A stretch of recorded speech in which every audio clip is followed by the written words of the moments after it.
I ask for your hand in marriage. A Percy Beth Royal Alternate Universe fanfiction, Part 6. The water was nice. Well, the water was always nice. Percy found himself by the pool or in the pool more often than anywhere else, really. It was as if he, as a person, was drawn to the water. That didn't seem to be much of a stretch, considering his affinity for swimming, his family history with water, and the fact that the kingdom had a massive market for all things sea-related.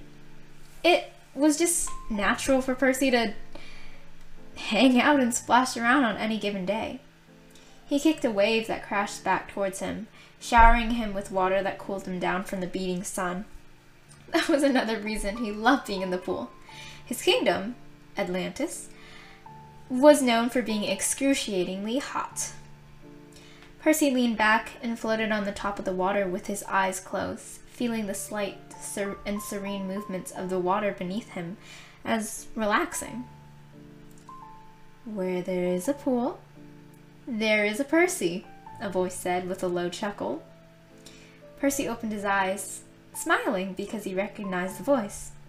He moved upright and made his way to the pool edge where Annabeth was standing at. She had on her Percy smile. "Hi," he said with a grin, leaning his crossed arms on the pool deck. "Hi to you too as well," Annabeth said in an amused tone. She knelt down ever so slightly so that she was closer to the pool surface. "What are you doing here?" she asked, adjusting her sunglasses slightly. Percy kicked his legs up, making water droplets just barely trickle over her. "I was bored, so I came out here," he said. "Why, do you have some important royal business prince thing for me?" he joked. Her eyebrow raised. "Surprisingly, no, not today," Annabeth said. Percy pushed back. "Wow, that is a surprise." Annabeth seemed to roll her eyes from behind the shades. "That's just what I said." Percy snorted. "So that begs the question. What are you doing here? Normally you have some boring and important overseer things to do." Before Annabeth could open her mouth to respond, Percy gasped loudly and dramatically. "Wait, did you come here to confine me, to hang out with me?" he said with mock shock. Annabeth pressed a hand to her mouth, stifling the laughter. Percy continued with the show by putting a hand to his heart. "Oh my God, do you actually love me enough to spend time with me? By choice?" he continued. Annabeth reached out and brushed a hand through his hair, no doubt fixing it. "Yeah, I do," she said in a mocking voice. Percy squealed and reached his arms around her legs, making her squeal at the sudden coldness of the water. "Yay! Why are you like this? You love me like this." "Do I?" "You said so." "Huh. I guess I did." Percy let go of her legs and grinned up at her as she brushed off the water. "You were next to a pool. You should be swimming," he commented. Annabeth moved the sunglasses to the top of her head.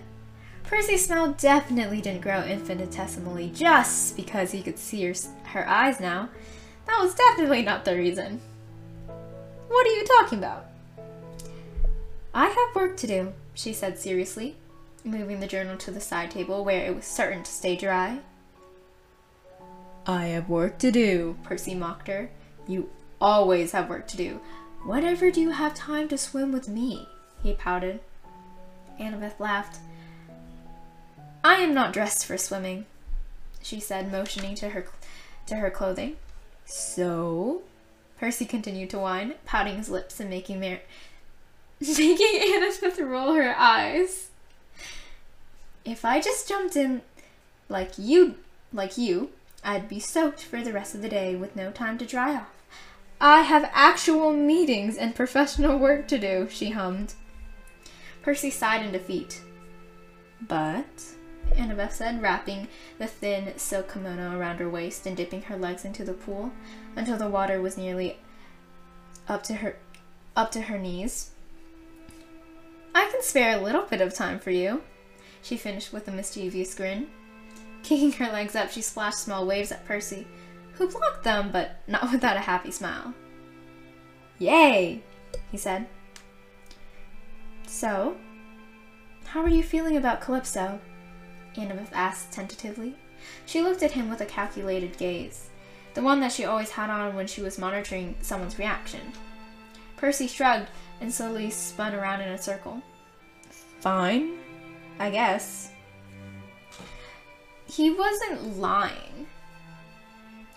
Sure, the first night after they had met, he had been kept wide awake thinking about what could have happened, the what-ifs that went along with the idea of leaving with her. He could see himself falling in love with her, that was for sure, but was it all worth it? But after imagining that perfect dream life, Percy felt somehow and weirdly content and at peace with his choice.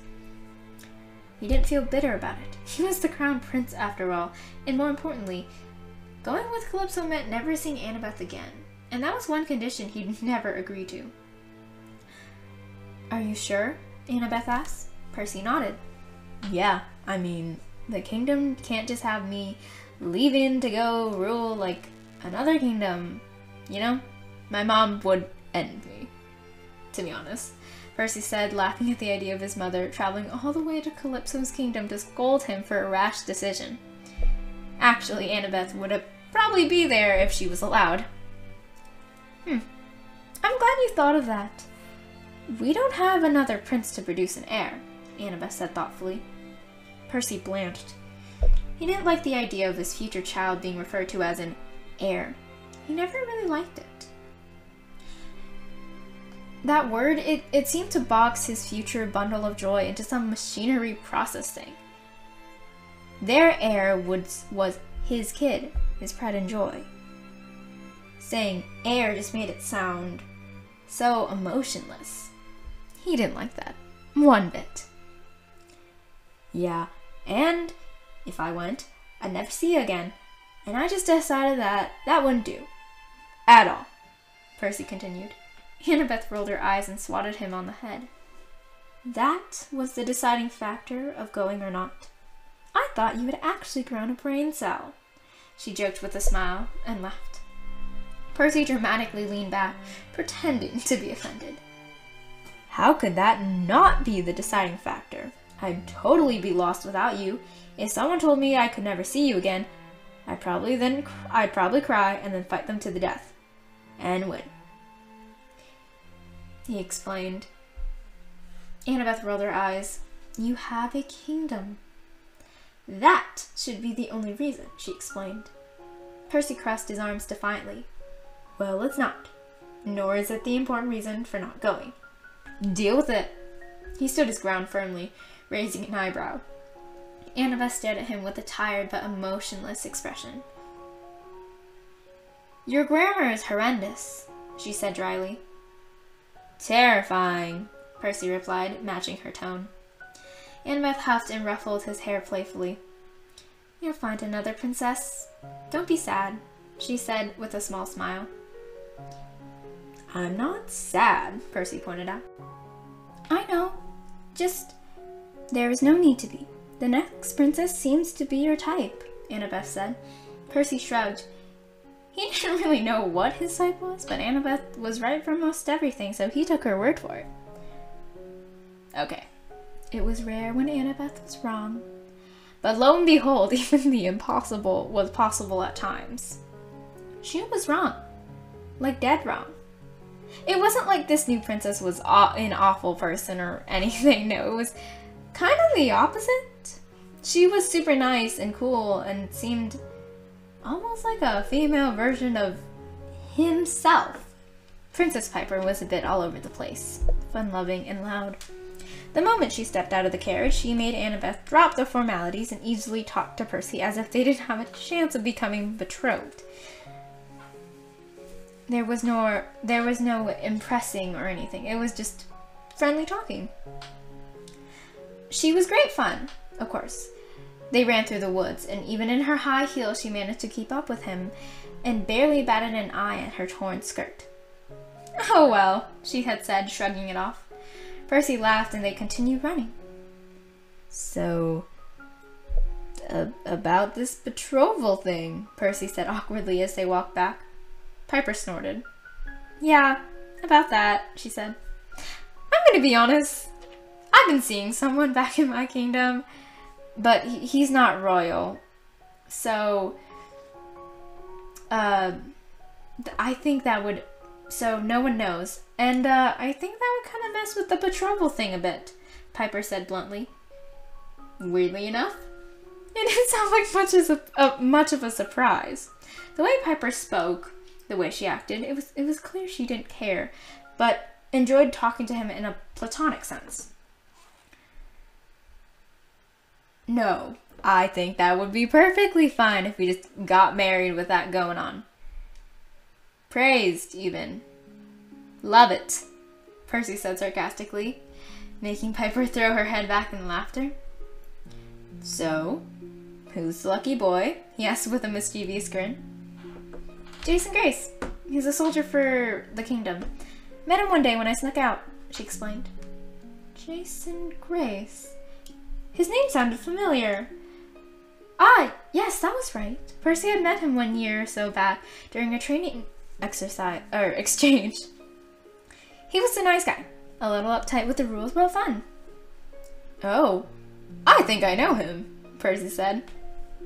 Piper raised a brow. "Really?" she asked. He nodded. "Training and stuff. He's cool, rule-ish person. Reminds me of my best friend, actually. Also all about rules and regulations and all of that-ish," Percy explained. Piper's mouth opened as if she was going to say something, but then she seemingly changed her mind.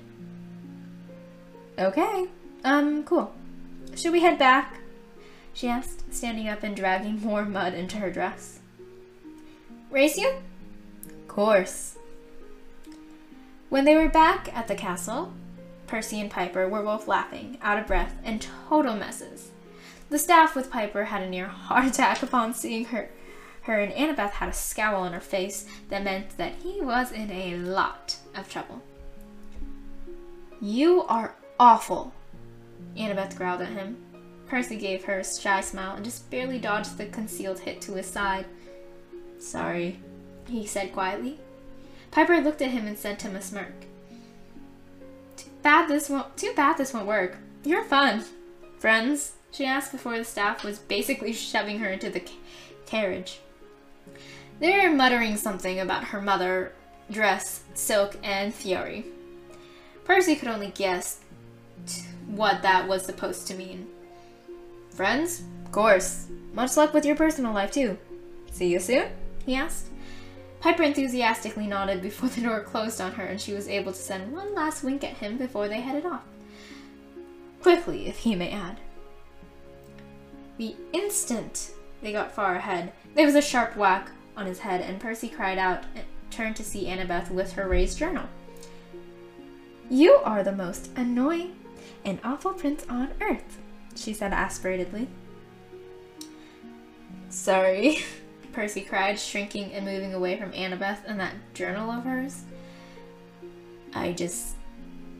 We make better friends. And she's seeing someone too," he cried out, blocking the hits. The attack softened but didn't cease. "I do not care. You are making more work for me.